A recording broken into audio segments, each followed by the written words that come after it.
Angela from Natural Living Alchemy. Welcome to my channel. Today, we are going to be sharing with you an emulsified magnesium lotion formulation.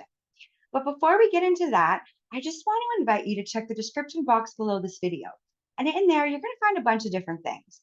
You're going to find a link to the full written blog article that accompanies this video that goes into greater detail, talking about the benefits of magnesium for the body, signs of magnesium deficiency, as well as just different ways that you can get magnesium into the body. Now, I also have a video on this channel showing you how to make something called Soleil water, and that is another way that you can get magnesium in the body. So I'll have that linked in there also. Now, you will also find links onto where you can purchase some of these products for yourself. They are not affiliate links because I'm not in any program currently, but I'm going to ask, even if you don't use those links, which are just suggestions on places that you can get these things, please don't just purchase them off of Amazon. You don't actually know what you're getting. And not only that, you can end up paying 3 to 4 times more than if you just would go to like a soap or lotion making supply shop. Now, if you are going to purchase off of Amazon, just make sure that you are purchasing from a place that actually has a storefront. Making Cosmetics is one that is actually a reputable supplier that you can use on Amazon.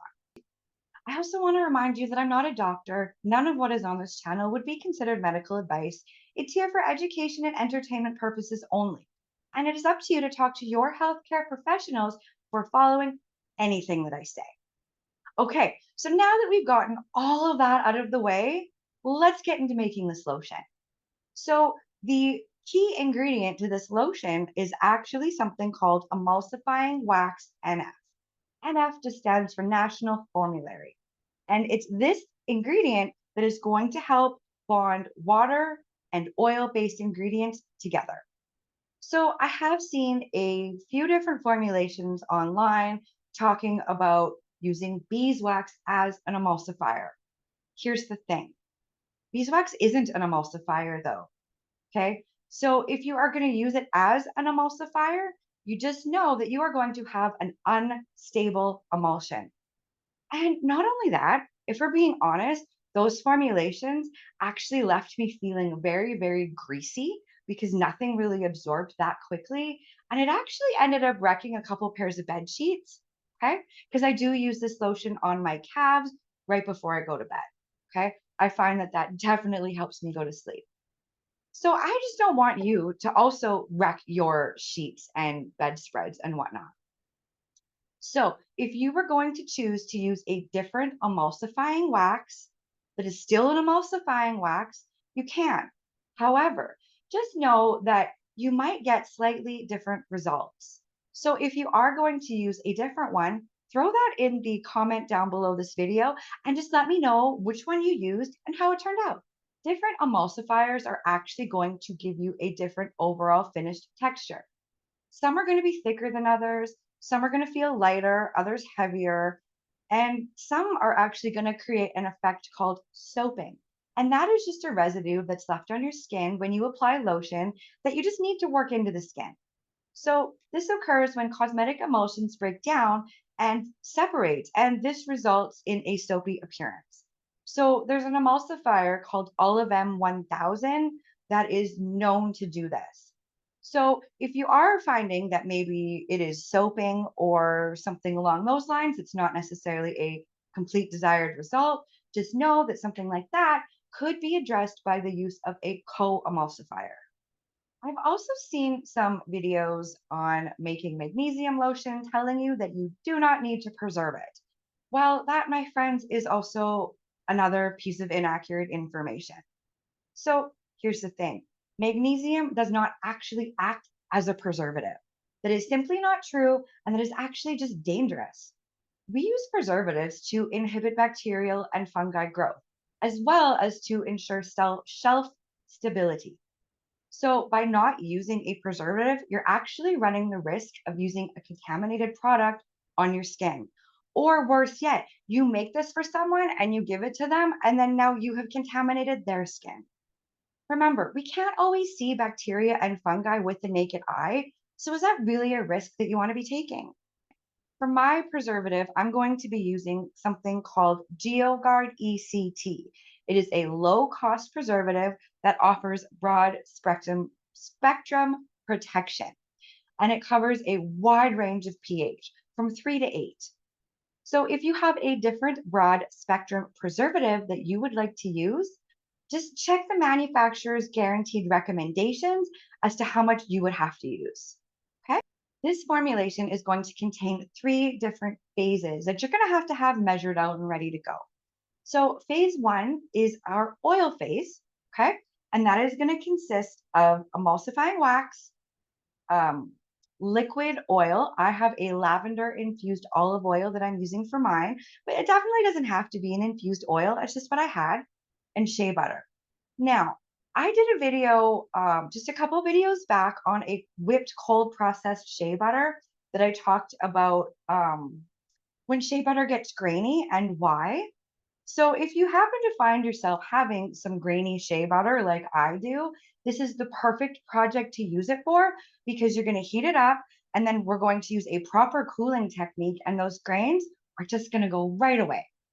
So we are going to start. Now, you can easily scale this formulation up. We're going to be making a 100-gram batch.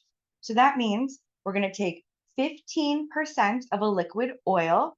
Keep in mind, if you were making a double batch, you would be using 30 grams of oil. Okay. So I have 15% oil. We're going to be using 8% of emulsifying wax NF,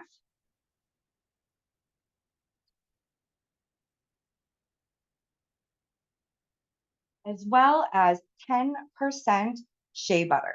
Okay. And you can use refined or unrefined. Mine is unrefined and grainy. But really, whatever shea butter that you have, it will work. Okay. So I have a couple different water baths started. So I am going to just begin by letting this start to heat up. So you're also going to want to make sure that you have some thermometers. Okay. They don't need to be fancy. This is like a candy and deep fryer thermometer.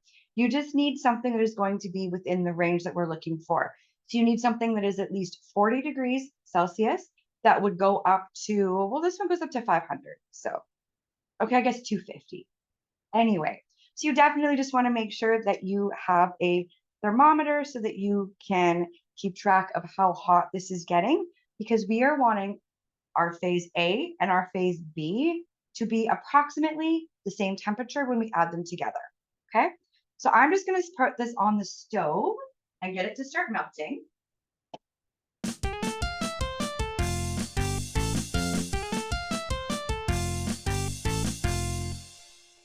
Okay. And we will just remember to stir that periodically. So we're going to get our phase B measured and weighed out now. So you are going to require 40% magnesium brine. Now, to make magnesium brine or oil, it is super, super simple. So all I did to make this one is I took 2 cups of magnesium flakes and I just dissolved that in a 2 cups of distilled water that I just had brought up to a simmer on the stove, poured everything together, mixed it up, and took it off the heat. And you get this wonderful magnesium concentrated brine. Okay. And you could definitely play around. This is a 50-50 mixture. You could also do more. I've also seen less. It's really just depending on what you want to do. So to that, we are going to add some distilled water. Now, you have some choices with your distilled water. You could add all distilled water, or you can do something like I'm doing, and I am using a rose hydrosol. Okay. So this rose hydrosol, if I had lavender, I probably actually just would have used lavender, but I don't. And that's okay. We're going to use what we have. So what hydrosol comes from is this is a product of the essential oil world. Okay. So essential oils are distilled, okay, steam distillation. This is the result of that distillation. Okay.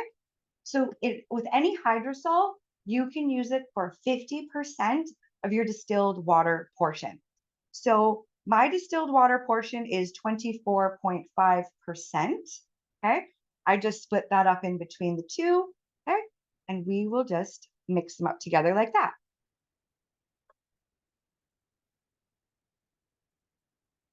Now, I also like to try to use different colors of these little whisks when I am making something with these different phases, just to make sure that I don't put the wrong spoon in the wrong pot to stir it.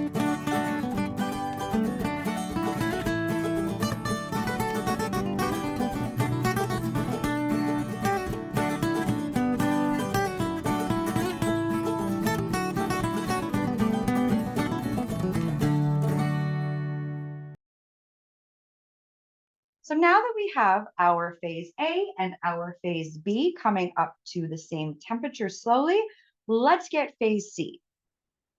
So in this one, I have two optional ingredients that if you didn't want to use them or one or the other, you certainly can. Just know you're going to have to take the amount that these come in at and put it back into your distilled water portion. I'll tell you what I mean. So our first one is a vitamin E or MT50. It's mixed tocopherols. This is going to work as an antioxidant. We're going to put this in at 5%, 0.5%, 0.5%. Our second optional ingredient is allantoin powder. Okay. So we are going to be using 1 gram of this in our formulation. So again, if you didn't want to use either of these, we would just put our distilled water up to a full 26. Okay. I hope that's making sense. So we are just going to add our powder. Oh, right. The other thing that's in here is 1% of our preservative. And if you are using a different broad spectrum preservative, just make sure and see what that one's recommended manufacturer's rates are. This one works at 1%, so that is what I am including into this phase.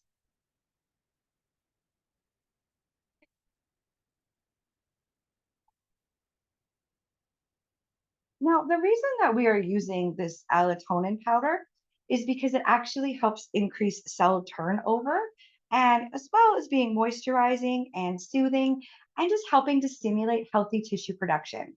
And this is a compound that's actually found in the comfrey plant. So once you have it mixed together, I like to just cover it with a little piece of foil just to make sure that no debris ends up getting in there.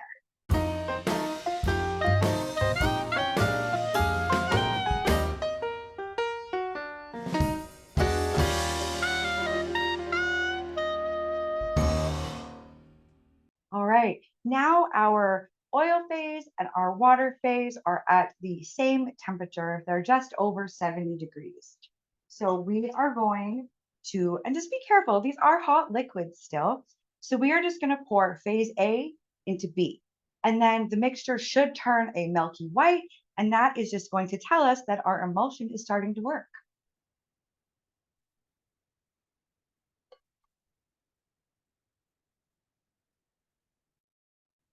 Next, you're going to want to take an immersion blender and you're just going to give it a couple quick bursts.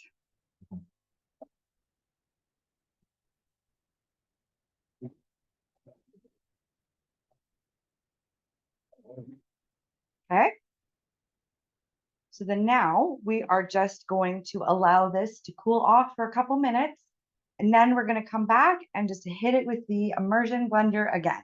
So we've been waiting for about 2 minutes. So you're going to just grab your immersion blender again. And we're just going to, still on low, just go for 30 seconds at a time, resting for 2 so that we do not blow the motor out on our immersion blender. And we're going to just blend it until it starts to turn thicker.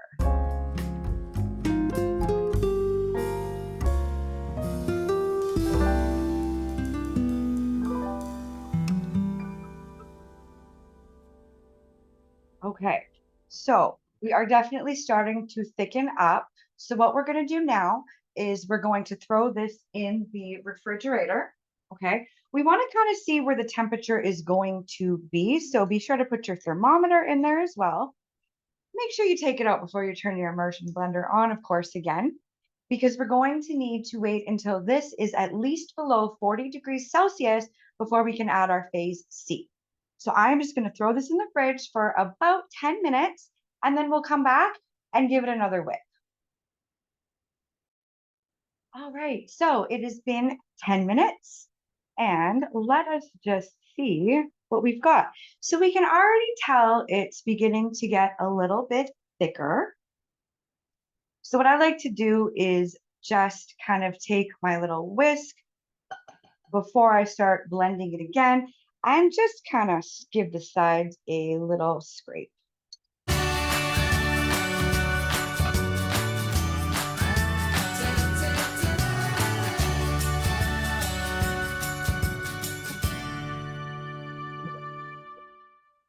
Okay, so we are going to just put this back into the fridge to help it cool down a little bit more. And then we're just going to keep repeating this process for approximately 30 minutes. And then it will be time to add phase C. Okay, so we are going to go and give it another blend. It has been another 10 minutes.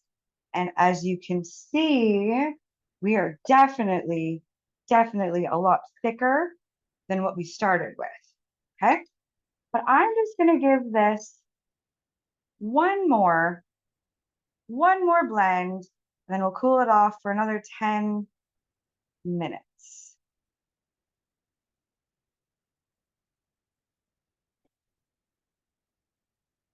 Now, I'm not sure if I said this before. The reason that we want to make sure that we are letting it cool down in the fridge is because of that shea butter. If we don't do this step, we are going to end up with little grains in this lotion, and nobody wants that.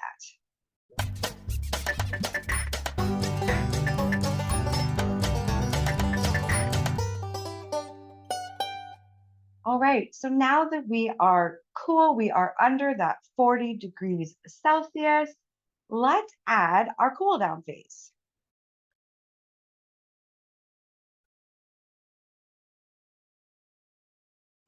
And then for this phase, I just really like to just kind of use either like a whisk or I'll sometimes just use my spatula to stir it in and incorporate it in that way. If you had a larger batch, you could definitely use your immersion blender, but I find just a whisk and some elbow grease, and that is enough. All right, sorry about my dog barking. That startled me too. Now that phase C has been completely incorporated in, it's time to store. So I have this 100 milliliter little jar that I'm going to be using.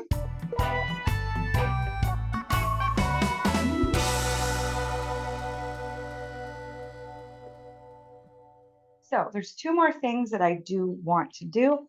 I should have done this before I put it in the jar just to make sure, but we are just going to test the pH of this lotion.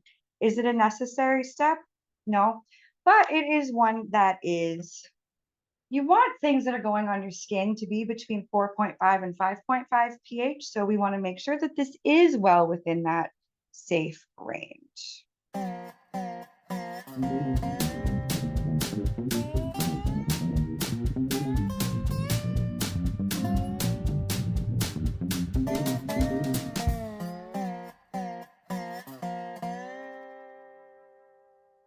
Perfect. Yeah. So we are actually at right 4.5. So it is perfect. So all there is left to do is you just want to make sure that you are labeling what this is. Because you can't always tell just by looking at what the product is as to what it is, right?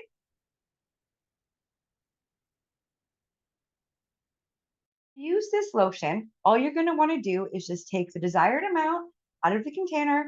I like to rub it out of between my hands a little bit and then just rub it into my calves. So there are just a couple notes that I do want to mention before I let you go for this video. So if you are deficient in magnesium, this lotion can and probably will cause a bit of a tingling feeling. Now, just know that that tingling feeling will subside within about 20 minutes or so. So, if you can just push through, it's not that bad. Okay. It can be a little bit uncomfortable, a little unnerving if you don't know quite what's going on, but it will calm down. That's just your body's way of telling you that it needed this magnesium because it was deficient. But this lotion is not a substitute or a supplement for magnesium. This is only here for an added support. And just make sure that you are not using this lotion on any open wounds or cuts because that is going to be uncomfortable. And lastly, make sure that you throw this in the fridge overnight or at least for a couple hours once you're done making it, just to make sure that that shea butter has had a chance to cool down properly. So comment down below and let me know, how do you like to get your magnesium in? And be sure to come back next week because I'm going to share a tincture formulation that can help treat varicose veins as well as just help with your overall vein and cardiovascular health. Don't forget to hit the like button if you like this video and maybe share it with somebody who you think might enjoy learning how to make something like this. Consider subscribing to the channel so that we can spend more time together and that you don't miss future videos. You can find me on Facebook and Instagram, so be sure to connect with me over there as well. I just want to say thanks for stopping by today, and I'll see you next time.